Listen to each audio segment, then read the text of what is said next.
Hello, everybody, and welcome back to another Opinions, Reviews, and Commentary. I'm Lorenzo Marchessi for the Geek Authority, and what I'm about to tell you is original. It all comes from me. It's my opinions and feelings on stuff, and I like to be pretty positive and hopeful and whatnot, and I wanted to talk about three shows that I really enjoyed growing up and then watching into my adulthood, and they're considered classics and favorites among a lot of people, multi-award winning shows, and their theme is lawyers. I have always been a big fan of lawyer shows, growing up in high school and whatnot. I don't know why, but the legalities and watching court cases and prosecution and all this other stuff was really fascinating to hear arguments for the both sides, and then realizing what's right and wrong, and making decisions. So when I was growing up, one of the key shows that I loved is a show called L.A. Law. Now, it has the most unique Mike Post original theme, which I'm sure when you hear it, it just blows you away. But it had an amazing cast of characters. It had drama, it had melodrama, it had all kinds of interpersonal kind of things. But the subjects they tackled, the right to live, gay rights and discrimination, and I mean, it was literally put on the table for audiences to watch when it was just, hush, hush, everywhere else, or needed to be spoken about in terms of, let the viewers make their decisions, or, this is why, and this is the why not. And it was really, really well done show. So with that said, I want to go to a quick picture. That, of course, is their logo that stayed with them for, I believe, 7 years. And what was nice about it, it's an actual California license plate, and you can see it premiered in '86, because that's I see the tag on there, which is kind of cool, how they did that. And for that reason, LA Law was a really long-running, well-respected in terms of productions. Stephen Bochco is the genius behind it, and he was a former lawyer.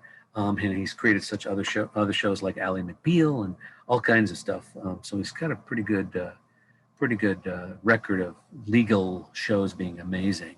It did have a couple other producers that you're familiar with, David E. Kelley, who went on to do all kinds, again, with Steve Bochco and some on his own, including Ally McBeal, all kinds of wonderful productions. Format, of course, was a 60-minute show. They did do a movie of the week, I think, twice. Once after the series had closed, kind of a reunion thing, which was great. It was shot at 20th Century Fox's lot over in Culver City. I was actually there when I first moved to California. I worked on several projects, and I had to go to that lot once in a while, and I actually visited the actual set way back in the show was actually running. Couple quick things I want to go through the cast for you. One of my favorite characters, Richard Dicehart. He was the senior partner in the Mackenzie Brackman firm. You probably know him as well. He was in Back to the Future 3. Kind of gave Clara Clayton the idea to go back to Doc Brown and catch up with him on the train as she was about to leave. Alan Ratchins, he was the other senior partner. Great character. Had a wife that just drove him crazy. The firm drove him crazy. He was very anal in terms of his numbers, and great character to interact with everybody else. Corbin Bernsen, probably know him, the flamboyant divorce doctor who he himself went through several relationship issues. The wonderful team of Jill Eikenberry and Michael Tucker, who are in real life husband and wife, and they developed a husband and wife relationship on the show, which was kind of fun to watch. Susan Rutan, the secretary, mainly Corbin Bernsen's secretary, but she kind of branched out. And then, of course, there's the lead lawyer, Harry Hamlin. He was their main litigator for crimes and things like that, and kind of hooked up with the DA. Well, at the time they met, she was assistant DA, and then she was turned into the DA, Susan Day. Susan Day from the Partridge Family. She was the oldest daughter. Then, of course, there's the Hispanic representation of Jimmy Smits, who later went on to do the Star Wars films. As Princess Leia's father, which is kind of cool. Michelle Green, great character, independent, feisty, ends up branching off on her own and getting help from the firm. Blair Underwood, the new up-and-coming, kind of a little bit arrogant Afro-American, freshly out of law school lawyer who comes to help the firm and create some really topical subjects. There's also a character played by Larry Drake, who won an award for his performance later when he became a regular cast member. He was introduced in one episode, brought back for another, and the fans loved him so much.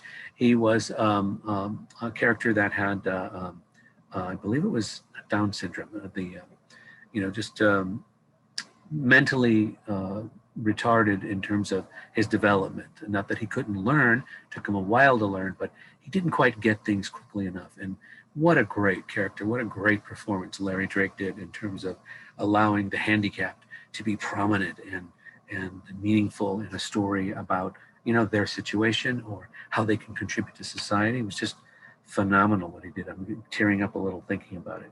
A lot of other guest stars and whatnot. Throughout the series, you'll see a lot of first-time performers that are now big names that came in and did cameos or one-shot lines or day player parts. Just incredible in terms of the entire production. It ran from, September 15th, 1986 to May 19th, 1994. Wow.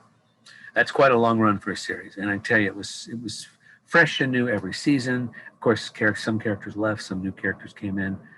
They kind of spiced it up. I remember one season, Diana Muldaur came in as one of the senior partners, and she's from Star Trek Next Generation. She did one season there, and you probably know her from tons of other shows, but she stirred up the pot quite a bit, and it was fun watching her kind of terrorize the cast and the various stories and whatnot. So let's take a look at them.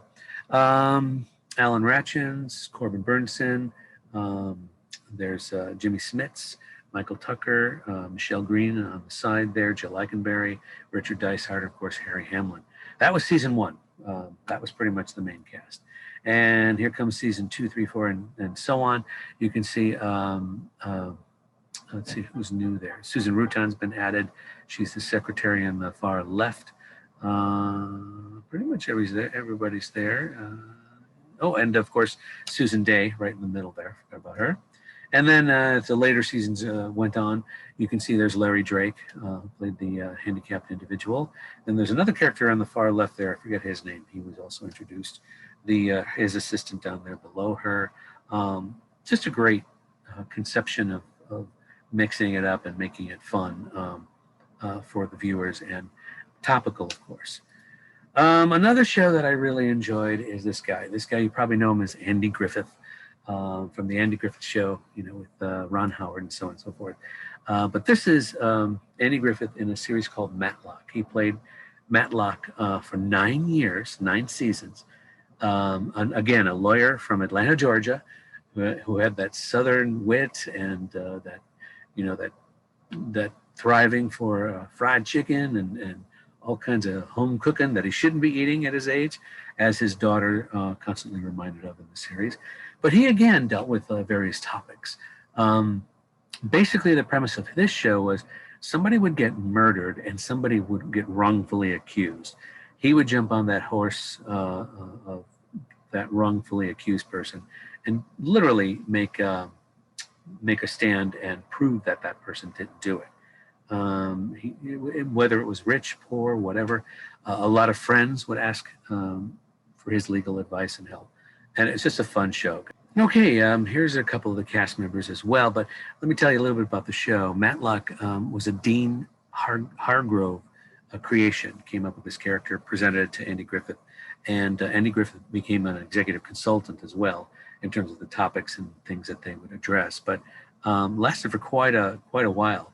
The regulars included Andy, of course, Lori Lethen, Keen Holiday, who played his investigative detective in terms of trying to find out information on the various people that were suspect. Nancy Stafford played his daughter. Julie Sumners was the DA. Great relationship that Julie had with Andy Griffith. This is another one of those shows. If you watch, you're going to see a lot of now famous people that did either cameos or day player parts.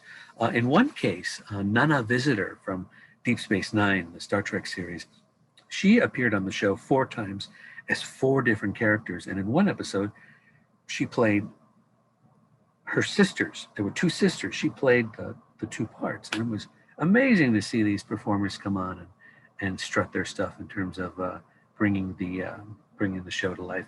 Another thing is I found interesting, as the show went on from 86 to 87, it was an intermedia entertainment company production. But then it was so popular that Fred Silverman Company took it over in 87 through 95. And then it was the Strathmore Productions Company from 86 to 88. And then Dean Hardgrove Productions took it over from 1988 to 1995, which is when the series ended. And then it was all bought out by Viacom Productions. So, the CBS subsidiary. So what's also interesting about the series, it started on NBC in 1986 to 1992, and then switched over to ABC in 1992 to 1995. Very few series have jumped from one network to another network in terms of broadcast networks, not cable and stuff. That has happened quite a bit in the cable community, but it was so popular, so well watched and loved. Advertisers wanted to pay for it no matter where it went. So that's a really good thing for any show to have when you have the support of the general public and what's going on around it. Okay, here's another shot of the cast. His daughter and this kind of wannabe lawyer, actually graduated but not really good at it, kind of partner comes involved, and later, I think the 5th or 6th season. It's kind of fun to watch as well. Yes, one of his buddies, longtime friends, Don Knotts, Mr. Don Knotts himself, who was also on the Andy Griffith Show back in the 60s, early 70s, came as his neighbor, Matlock's neighbor. Kind of goofy, kind of off the wall, actually was a pain in the butt most of the time to Matlock, but fun little dynamic that they presented to the series. Now, this is not necessarily a lawyer show. This is not necessarily kind of what you would go to if you wanted to watch kind of a lawyer themed, but I gotta admit, this character in Murder, She Wrote, Jessica Fletcher, solved more crimes than I think any lawyer could in Cabot Cove, Maine, which is where the series is based.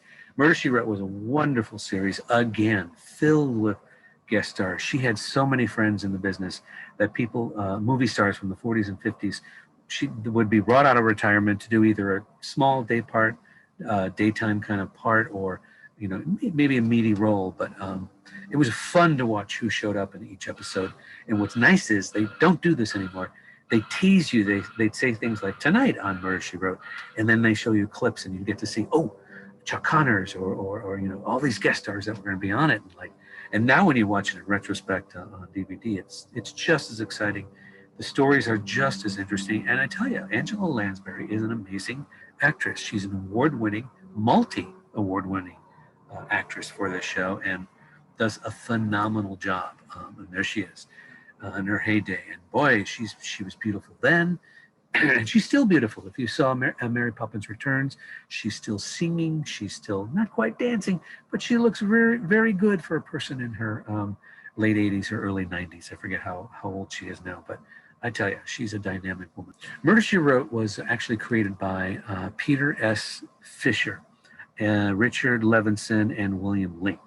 It had an incredible dynamic of being, reluctantly, she was a writer by trade. She wrote books, mystery novels, murder mysteries, and things like that. But she'd always had insight to crimes and things that would happen. So police, detectives, even the FBI would get her involved in helping them out in some way. She even got into international intrigue in a couple episodes. But the series starred, of course, Angela Lansbury, William Wyndham, probably know him from the old 50s movies, as well as he made appearances on all TV shows, Star Trek, all kinds of things. Tom Bosley, yes, Mr. Cunningham from Happy Days was the police chief for a while. Louise Hartman, Michelle Horton, Ron Messick, all kinds of regular cast members and people that graced the show with their talents, be it acting.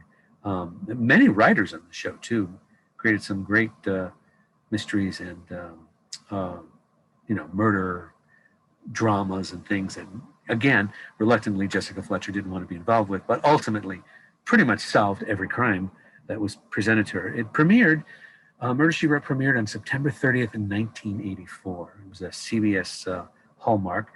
They didn't know if they could do it or pull it off. They did the pilot, showed it to CBS and said, what do you think? And the moment she aired, she grabbed everybody in the audience, male and female, mainly female. But again, on September 30th in 1984, and she finally went off the air 12 seasons later on May 19th, 1996. Incredible run. A lot of work, a lot of memorabilia in terms of those 12 years for Angela Lansbury. Don't forget, and she was also, Mrs. Potts in the Beauty and the Beast animated series long after this went off. There was a made-for-TV movies. They made 4 of them in 1997 through 2003. They were just kind of, let's bring her back, let's do another story kind of thing, and they rated very well in terms of what they showed. There, of course, is the title sequence with her credit there. Very happy-go-lucky, very positive person, very supportive of everybody, young and old, male, female, whatever their situation or problem was. Again, beautiful woman, beautiful actress, talented actress, award-winning actress. Shall I go on? Okay, that's it. 2 lawyer shows and a possible third, even though it's a murder mystery. I loved watching LA Law. I loved watching Matlock. And of course, Murder, She Wrote. How can you not love her? She was an amazing crime solver and showed up on many district attorneys' doorsteps or detectives to provide information or solve the actual mystery or murder or whatever was going on. So they're great shows. If you get a chance to watch them on the cable networks, or they're available on DVD, Blu-ray in a lot of cases. So great nostalgia in terms of watching.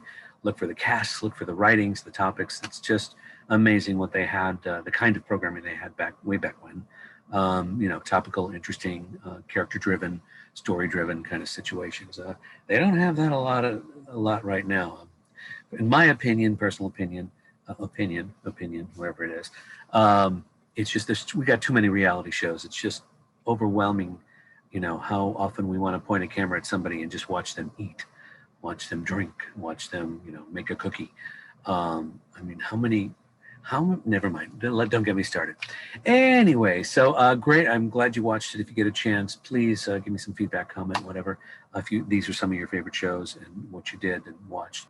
And me and Baby Yoda, who is wearing his mask, staying safe and social distancing, enjoyed this time with you. Again, this is Opinions, Reviews, and Commentary. My name is Lorenzo Marchessi. These are my thoughts, and mine only. I'm glad you watched it. Please subscribe. There's a button somewhere. As well as check out my other shows. I have the Unboxing the Geek Authority, where I open stuff up for the first time, and you get to see it for the first time, as well as me. It's kind of exciting. I also have the Geek Authority's Mysterious Chamber of Collectibles, where I pull out of my closet and under my pillow all kinds of fun stuff that I've been collecting over the years, as well as the Geek Authority show itself, where I get to interview and talk to all kinds of wonderful, talented people, actors, writers, producers, directors, cosplayers, convention goers. It's so much fun. Hopefully you'll enjoy that as well. Don't forget to click the bell to get notices when I do post new items. And very much appreciate you watching. And of course, we will see you next time, right? Right? You're coming back, right? Thank you so much, and bye-bye.